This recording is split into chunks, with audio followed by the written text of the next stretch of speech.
आप सभी पत्रकार बंधुओं का स्वागत है। देखिए, ये विषय बहुत गंभीर है। जैसा कि आप लोगों के चैनलों पर कल चला कि हरियाणा सरकार के खेल मंत्री के ऊपर बड़े गंभीर आरोप लगे हैं, जो एक जूनियर कोच के द्वारा लगाए गए हैं। देखिए, प्रधानमंत्री इसी प्रदेश से बेटी बचाओ बेटी पढ़ाओ का अभियान शुरू करते हैं और उस प्रदेश की वास्तविक स्थिति जो है, उस बहादुर बेटी ने, उस बहादुर बहन ने कैमरे के सामने आकर जो पर्दाफाश किया है, हम उसकी हिम्मत को दाद देते हैं। देखिए, जिसको उसके सहयोगी या उसके डिपार्टमेंट के सीनियर अधिकारी उसको ये कह रहे हैं कि आप मंत्री से पंगा मत लो, लेकिन उस बेटी ने फिर भी निडरता दिखाई। और बहुत अच्छी बात है, इसमें हम आम आदमी पार्टी सरकार से मांग करती है किसी स्वतंत्र एजेंसी से या एसआईटी का गठन करके इस मामले की गंभीरता से जांच होनी चाहिए और मंत्री को तुरंत प्रभाव से बर्खास्त किया जाना चाहिए, क्योंकि वो अपनी शक्ति का दुरुपयोग कर सकते हैं, इस जांच के मामले को जो है प्रभावित कर सकते हैं। तो हम ये डिमांड करते हैं कि अगर सरकार की नीयत पाक साफ है तो तुरंत प्रभाव से खेल मंत्री को सस्पेंड किया जाए और इसकी उचित जांच करवाई जाए। देखिए, अगर उसके तुरंत बाद खेल मंत्री कैमरे के आगे आते हैं, एक तुरंत आनन फानन में प्रेस बुलाते हैं और अपनी सफाई पेश करते हैं। मैं ये चाहता हूं, जो जो बातें उस बेटी ने कही हैं, जो जो वाकया उसके साथ हुआ है, उसने रात के समय डीजीपी के जो उनका स्टाफ था, डीजीपी के यहाँ जो उनके पीएस थे, उनको फोन किया है। उसके बाद अगर वहां से रिस्पांस नहीं मिला है, आप ये देखिए उस प्रदेश की व्यवस्था क्या होगी कि डीजीपी का जो अपना पीएस है वो ये कह रहा है कि मैडम आप क्यों पंगा ले रहे हो। और उसके बाद अगर वो मुख्यमंत्री के यहाँ फोन करती है, मुख्यमंत्री हाउस पे, तो वहां भी पीएस ये बोलता है कि मैडम आप अपनी नौकरी कर लो, इन चक्करों में मत पड़ो। तो आप ये बताइए कि अगर मुख्यमंत्री के यहाँ से, डीजीपी के यहाँ से अगर ऐसे जवाब मिलते हैं तो उस प्रदेश की असली व्यवस्था क्या है। जिधर देखिए रेप के केस आ रहे हैं, रात को चोरियां हो रही हैं, और आपने पीछे देखा होगा पुलिस सुरक्षित नहीं है। पानीपत की पुलिस लाइन में पुलिस वालों के घर में चोरी हुई है, पुलिस वाले वो अपने घर की चोरी नहीं संभाल पा रहे, तो प्रदेश की व्यवस्था कहां संभालेंगे। दो सवाल है साहब मेरे कि एक आपके दिल्ली के मंत्री थे, राशन कार्ड बनवाने को लेकर के उनके ऊपर भी आरोप लगे थे और उनको बर्खास्त कर दिया गया था। और देखिए संयोग देखिए यहाँ के भी मंत्री का नाम वही है और वहां के। देखिए, अच्छी बात कोई भी हो, कहीं से भी मिले, चाहे वो विरोधी दलों से मिले, वो सीखनी चाहिए। हम हरियाणा सरकार को दिल्ली सरकार का और पंजाब सरकार का अनुसरण करना चाहिए। आपने कहा कि उनको बर्खास्त किया, बर्खास्त नहीं किया, बाकायदा गिरफ्तार करवाया। चाहे वो पंजाब का मामला था, चाहे वो दिल्ली सरकार का मामला था, मुख्यमंत्री ने आरोपी मंत्री को बर्खास्त करते ही तुरंत गिरफ्तारी करवाई। तो हम तो हरियाणा की सरकार से भी ये कहते हैं कि तुरंत प्रभाव से इसकी जांच करवाई जाए और किसी प्रकार की जांच प्रभावित ना हो, उसकी जो है पावर को होल्ड किया जाए। अभी ये सूचना आ रही है कि जो महिला कोच है वो पुलिस के हेडक्वार्टर में पहुंचे, शायद वो डीजीपी साहब से मिल सकती है, आला अधिकारियों से मिल सकती है, अपनी शिकायत लेकर के एफआईआर दर्ज करवाने को लेकर। लगता है अभी न्याय मिल पाएगा? देखिए, न्याय मिलना इस सरकार में मुझे तो लगता नहीं है कि ये सरकार न्याय करेगी। आप ये देखिए, जितने मुद्दे उठते हैं उनको एक हिटलर शाही के तहत, ये सरकार नहीं, एक हिटलर शाही सिस्टम चल रहा है कि अगर के विरोध आवाज उठाता है उसके खिलाफ मुकदमा दर्ज कर दिया जाता है, उसको जेल में डाल दिया जाता है। लेकिन वहीं अगर इतना गंभीर मामला है, हरियाणा का खेल मंत्री ऐसे मामले में संलिप्त है तो उसके खिलाफ क्या कार्रवाई होगी, ये तो आने वाला समय ही बताएगा कि सरकार की जिनके खिलाफ अन्याय होता है। आज हरियाणा के पुलिस स्टेशनों की यही हालत है, लोग दर दर की ठोकरें खा रहे हैं।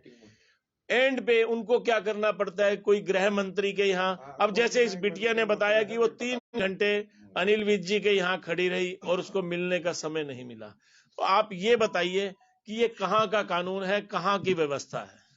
तो इसको लेकर आप लोग क्या प्रोटेक्शन करके उसकी गिरफ्तारी या उसके खिलाफ मुकदमा दर्ज को लेकर प्रदर्शन या ज्ञापन देंगे या खाली कोर्ट? देखिए, हम अपने सीनियर नेताओं से इसके बारे में विचार विमर्श करके जो भी उचित कदम होगा, चाहे उसके लिए हमें धरना देना पड़े, चाहे प्रदर्शन करना पड़े, वो हम करेंगे। शहर के मुद्दों की बात करें तो शहर में और भी बहुत से मुद्दे हैं। पानीपत शहर के तो आपको पता ही है किस तरह से हालात इस समय बने हुए हैं। मेयर गोवंशों की बात दोबारा उठाएं, गोवंशों का मुद्दा अभी तक चल रहा है। मेयर आंसू भी बहा गई, लेकिन उसके बाद आज फिर वही हालात। देखिए, शहर के मुद्दों के बारे में आप हमसे ज्यादा अच्छी भली भांति जानते हैं। कोई ईमानदार अफसर, कोई शरीफ अफसर इस शहर में आना नहीं चाहता। अगर कोई शरीफ आदमी आ जाता है तो ये बीजेपी के नेता उसको रुकने नहीं देते, वो तंग होके बेचारा अपनी ट्रांसफर करवा जाता है। गोवंश का मुद्दा हो, आप अब ये देखिए हरियाणा के अंदर 9.5 लाख जो बीपीएल परिवारों के राशन कार्ड काट दिए गए। अब आप ये बताइए, अपने वोट बैंक की राजनीति के लिए तो अखबारों में बड़े बड़े ज्ञापन देते हैं कि 1 साल की राशन सुविधा जो है सरकार की तरफ से फ्री कर दी गई है। लेकिन हकीकत क्या है, जमीनी हकीकत आप देखिए। पानीपत में ही मेरे हिसाब से मैं एक डाटा पढ़ रहा था, तकरीबन 10-12 हजार जो राशन कार्ड है पानीपत में कटे हैं, जो कि उचित नहीं है। ये दोगला चरित्र जो है, दोहरा चरित्र जो है, ये भारतीय जनता पार्टी का सबके सामने है। लोग फैमिली आईडी बनवाने जाते हैं तो भी बहुत दिक्कत आ रही है, बहुत ज्यादा। देखिए इस सरकार के अंदर कभी प्रॉपर्टी आईडी, कभी फैमिली आईडी। अब आप ये देखिए, राशन कार्ड के लिए इन्होंने क्या किया कि राशन कार्ड के लिए जिस पात्र व्यक्ति का राशन कार्ड कटा है उसको ये कहा गया है कि आप एसडीएम से मिल सकते हैं। क्या एसडीएम आम आदमी को मिलता है इस सरकार के अंदर? एक क्लर्क तो मिलकर राजी नहीं है। आपने हेल्पलाइन के लिए एसडीएम का नाम दे दिया, एसडीएम के पास उसके लिए निवारण के लिए बोला है, तो एसडीएम कहां मिलता है आम आदमी को? गरीब आदमी को कौन घुसने देता है एसडीएम कार्यालय में? तो इस सरकार ने, आप ये देखिए, प्रॉपर्टी के जो सर्वे कराए गए याशी कंपनी के द्वारा जो सर्वे करवाए गए, 90% सर्वे गलत है।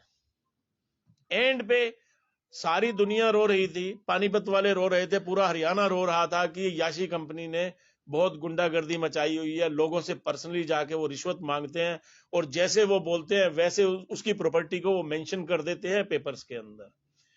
आज वही बात हुई कि जनता सच्ची थी। आज याशी कंपनी का कार जो रद्द करना पड़ा, लेकिन आप ये देखिए जो पेमेंट याशी कंपनी को की गई वो वापस ली जाएगी क्या? वो पैसा किसका है? गरीब आदमी का पैसा है, हमारे खून पसीने का, हमारे टैक्स का पैसा है। सब पानीपत में आने वाली 6 तारीख को एक बहुत बड़ा जलसा होने जा रहा है। राहुल गांधी नेशनल लीडर पहुंचे भारत जोड़ो यात्रा को लेकर, क्या मानते हैं कितना प्रभाव पड़ेगा? नहीं, देखिए, कांग्रेस तो आपको भी मालूम है, सब सारा देश देख रहा है, कांग्रेस अपनी समाप्ति के रास्ते पर है, तो इस यात्रा से कोई ऐसा लंबा चौड़ा फर्क नहीं पड़ने वाला।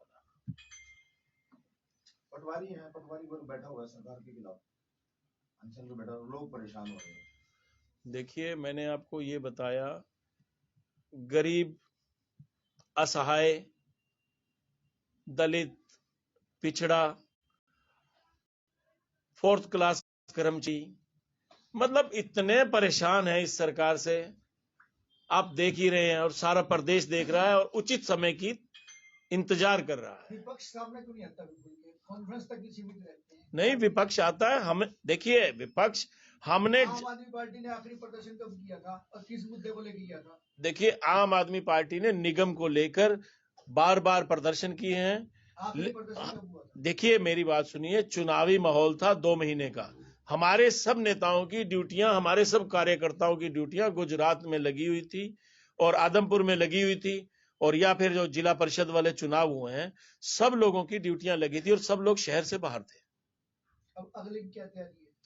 बस नए साल की शुरुआत जो है बड़े जोरदार तरीके से करेंगे, प्रदर्शनों के साथ बिल्कुल करेंगे। सब लोग फ्री हैं, चुनाव से सब फ्री हो गए, बहुत जोर शोर से किया जाएगा।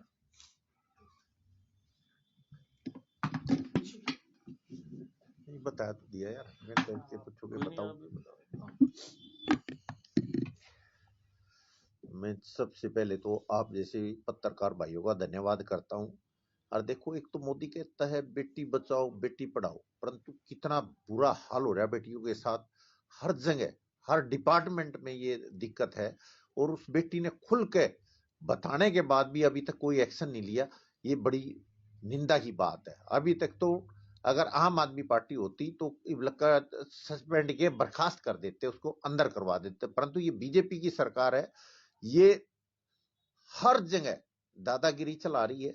और ये इस काम के लिए तो नु सोचो कि मैं जानू ये खागड़ छूट रहे हैं सबकी बच्चियों को, कोई लिहाज शर्म नहीं इनको। इस तरह की बातें जो करते हैं वो बहुत निंदनीय है, और हम तो सरकार से अपील करते हैं कि ऐसे आदमी को बिल्कुल तुरंत प्रभाव से बर्खास्त किया जाए और ज्यादा से ज्यादा सख्त से सख्त कार्रवाई करनी चाहिए, ताकि बेटियां अपना सुरक्षित अपनी ड्यूटी कर सकें। और वो बेटी गोल्ड मेडलिस्ट भी है और बड़ी मेहनती है और काफी दिलेर भी है, और हम उसकी जो उसने बात उठाई है, हम उसको इस बात के लिए शाबाशी देते हैं। मलिक साहब, वही सवाल मेरा आपसे है कि इस बच्ची के इंसाफ के लिए आप लोग कब सामने आओगे पानीपत प्रशासन से? हम अगर ये कुछ ना करेंगे तो हम इसका पुतला फूकेंगे और इसकी आवाज उठाएंगे, पूरे एरिया में जुलूस निकाल लेंगे। शीर्ष नेतृत्व से भी बातचीत करेंगे कि भाई वो कुछ इसके ऊपर सफाई दे। हाली मंत्री ने तो कर दी कॉन्फ्रेंस में, कोई मुख्यमंत्री बोले या फिर पार्टी का बड़ा नेता बोले।